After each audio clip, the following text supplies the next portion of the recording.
Assalamualaikum warahmatullahi wabarakatuh. Alhamdulillah wassalatu wassalamu ala rasulillah wala haula wala quwata illa billah, amma ba'd. Sahabat UBI TV, pencinta mutiara iman yang dirahmati Allah, marilah kita bersyukur kepada Allah Subhanahu wa taala atas limpahan rahmat, taufik dan hidayahnya, khususnya di bulan suci Ramadan ini.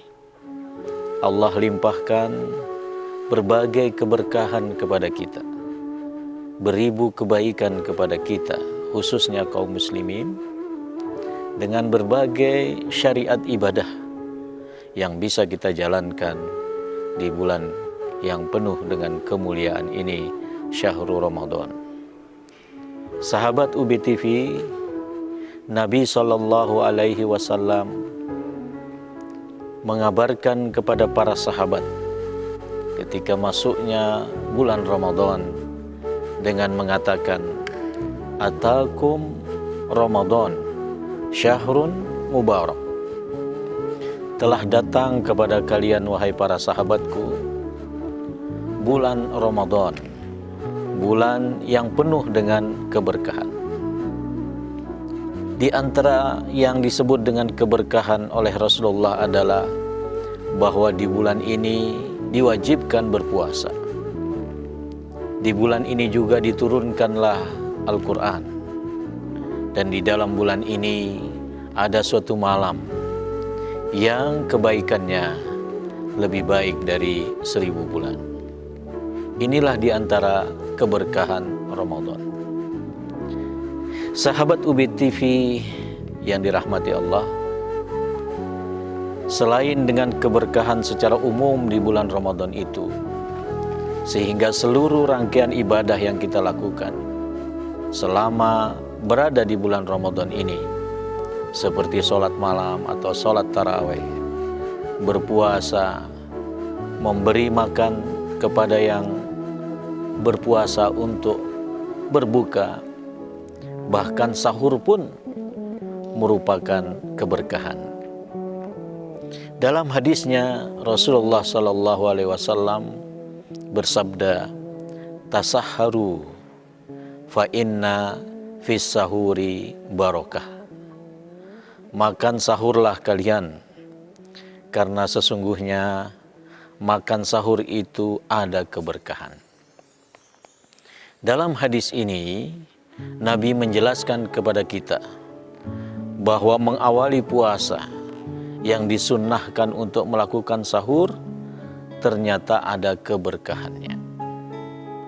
Sahur adalah amalan yang dilakukan oleh orang yang akan berpuasa kurang lebih di sepertiga malam akhir. Bahkan yang disunnahkan dari makan sahur ini adalah diakhirkan hingga menjelang masuknya waktu subuh atau waktu fajar. Apa itu keberkahan? Di antara definisi keberkahan yang disebutkan oleh Syekh Muhammad Ibrahim Al-Hamdi dalam kitabnya Durus Ramadan, beliau mengatakan, al-barakahiyya nuzulul khair al-ilahi fi syai' wa thubutuhu fihi. Keberkahan adalah turunnya kebaikan dari Tuhan pada sesuatu dan menetapnya kebaikan itu pada sesuatu itu.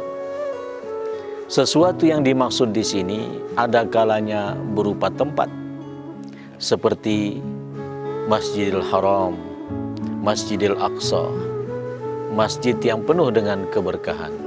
Begitu pula Masjid Nabawi. Bisa juga keberkahan itu berada pada waktu, seperti halnya di bulan Ramadan ini. Banyak kebaikan yang akan kita peroleh ketika kita melakukan ketaatan kepada Allah di bulan Ramadan ini. Atau ada juga satu malam di bulan yang mulia ini yaitu yang disebut dengan Lailatul Qadar. Kita akan lanjutkan sesaat lagi.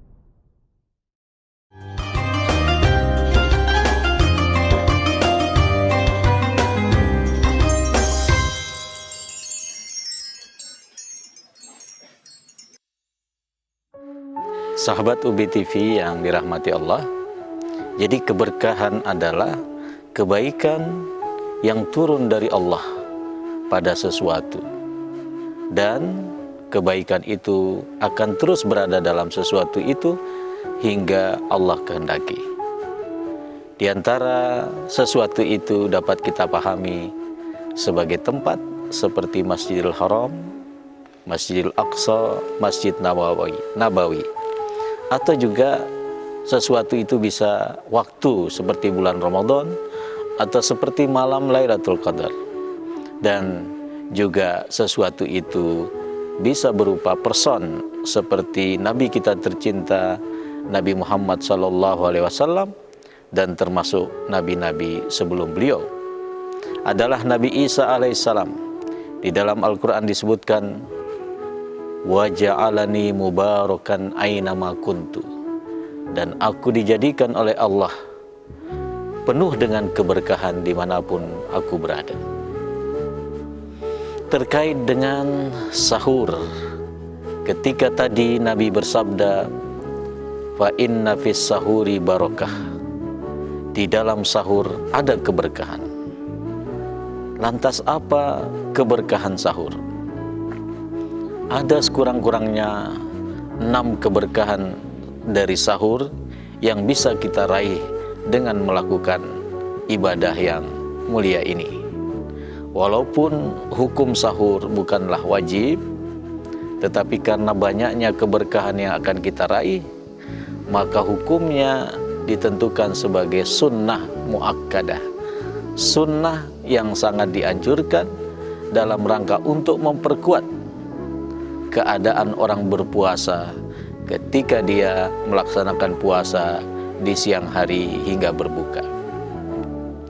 Yang pertama, keberkahan sahur adalah ketaatan kepada Rasul, karena yang memerintahkan kita untuk makan sahur adalah Nabi kita tercinta melalui hadisnya, tasahharu, makan sahurlah kalian. Di hadis yang berbeda, bahkan Nabi menyebutkan fala tada'uhu, jangan kalian tinggalkan. Walau an yajra'a ahadukum jur'atan min ma'in, walaupun salah seorang dari kalian hanya meneguk seteguk air. Ternyata meminum seteguk air sudah dianggap sahur yang berkah. Bahkan Nabi melarang kita untuk meninggalkannya demi untuk memperoleh kebaikan itu. Berarti dengan makan sahur kita taat kepada Rasul. Dengan taat kepada Rasul sesungguhnya kita taat kepada Allah Subhanahu wa taala. Tidaklah yang diperintahkan oleh Nabi kita kecuali semuanya juga berasal dari Allah Subhanahu wa taala. Karena Nabi tidak pernah berbicara dengan kehendak hawa nafsunya. Wa may yuti'ir rasul faqad ata Allah.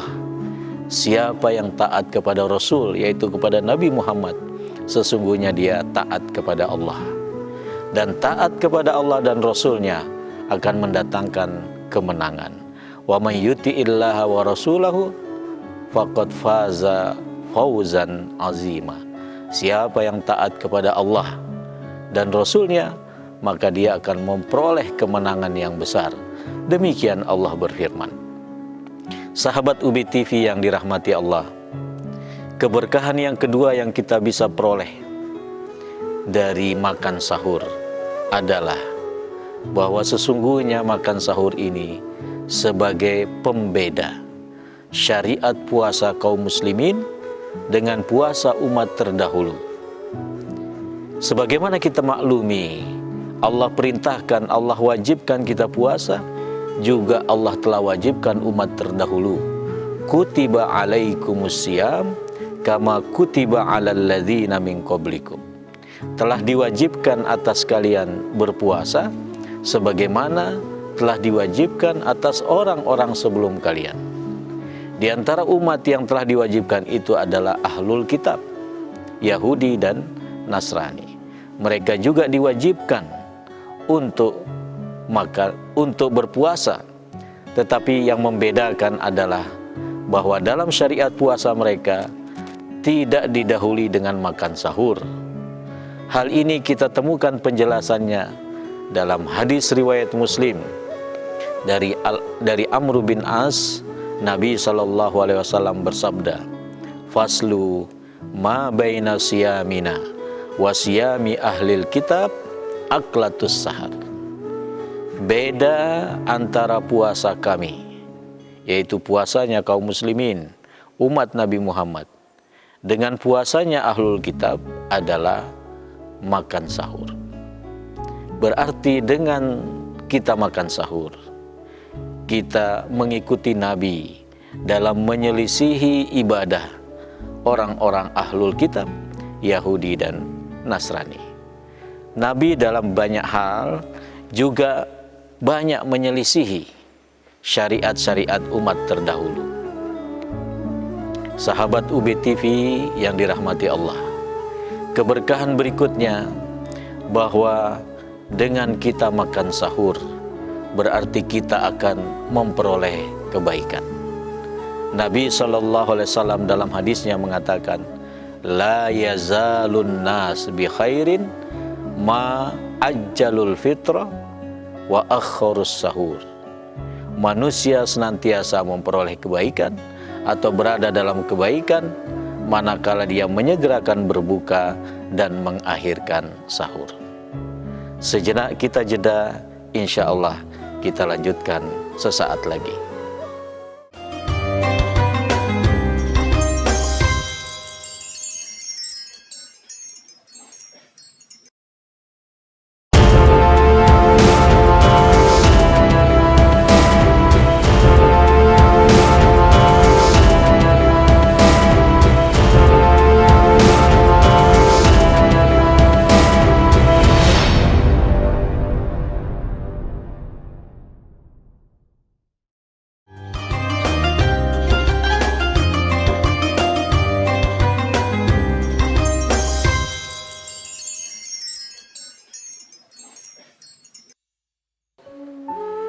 Sahabat UB TV yang dirahmati Allah, kembali kita teruskan tentang keberkahan sahur.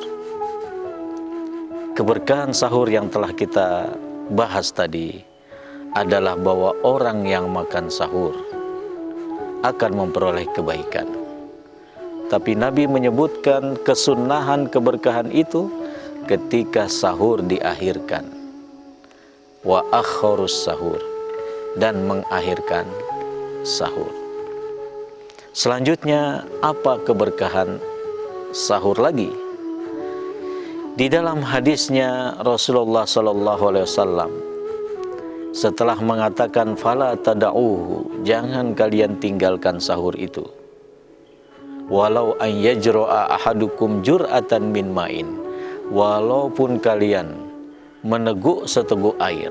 Itu artinya bahwa keberkahan itu tidak harus makan sahur misalnya satu porsi makanan lengkap dengan susu atau teh dan lain sebagainya, tetapi dengan minum seteguk air pun, kalau memang hanya ada itu di rumah kita, maka itu pun sudah memperoleh sahur yang berkah.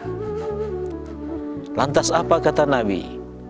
Fa innallaha wa malaikatahu yusalluna alal mutasahirin. Sesungguhnya Allah dan malaikat-malaikatnya bersalawat kepada orang-orang yang makan sahur. Bagaimana Allah bersalawat kepada yang makan sahur?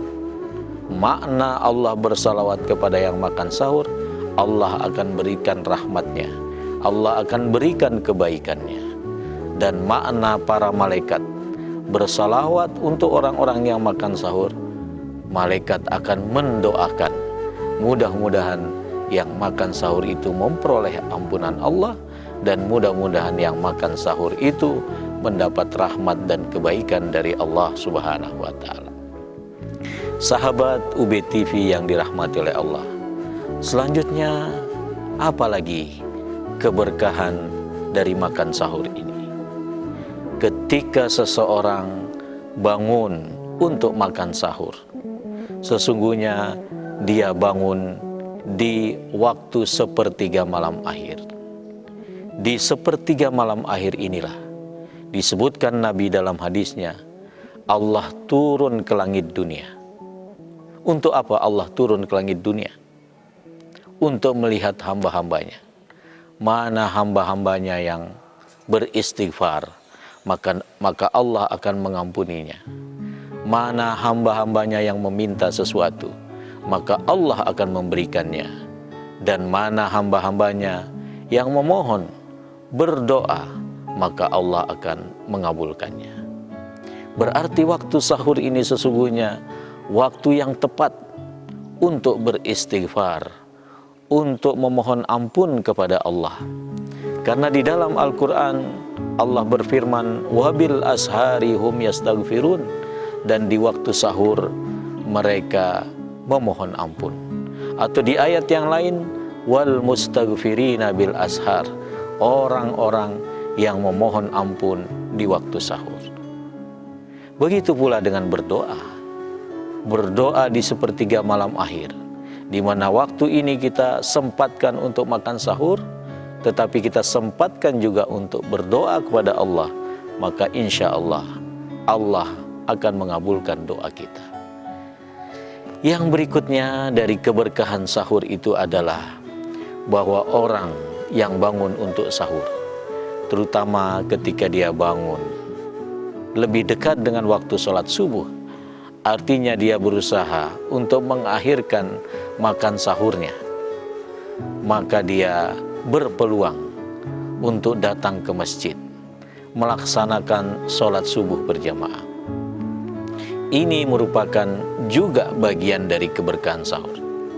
Bayangkan, untuk sholat sunnahnya saja, sholat qobliyah subuh, atau sering kita mendengarnya dengan sebutan sholat sunnah fajar, 2 rakaat yang lebih baik dari dunia dan segala isinya. Nabi menjelaskan dalam hadisnya, raqatal fajri khairum minad dunya wa ma fiha. 2 rakaat sebelum subuh lebih baik dari dunia dan segala isinya. Apalagi dengan sholat wajibnya, sholat subuhnya. Sesungguhnya sholat subuh ini disaksikan oleh para malaikat. Sebagaimana firman Allah, inna qur'anal fajri kana mashhuda. Sesungguhnya sholat fajar, bacaan Al-Quran yang dibaca di saat sholat subuh itu didengarkan, disaksikan oleh para malaikat. Malaikat mana yang menyaksikan ibadah sholat subuh berjamaah ini? Malaikat siang dan juga malaikat malam. Karena di waktu subuh dan di waktu asar inilah, baik malaikat yang bertugas di siang hari maupun yang bertugas di malam hari, mereka berkumpul. Disitulah mereka menyaksikan hamba-hamba Allah, menyaksikan hamba-hamba Allah yang sholat berjamaah.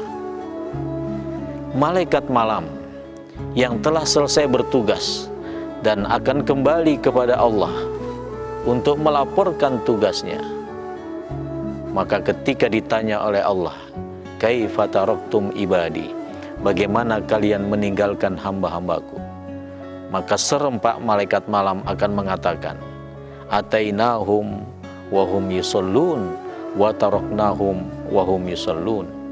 Kami datangi hamba-hambamu ya Allah di waktu asar, mereka sedang sholat berjamaah, dan kami tinggalkan mereka di waktu subuh, mereka pun sedang sholat berjamaah. Inilah 6 keberkahan yang diraih oleh mereka yang bangun untuk makan sahur.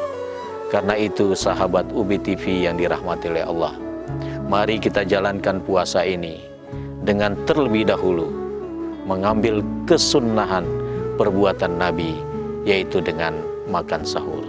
Semoga Allah memberikan keberkahan pada puasa kita dan juga makan sahur kita.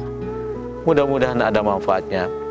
Wabillahi taufiq wal hidayah, waridho wal inayah. Wassalamualaikum warahmatullahi wabarakatuh.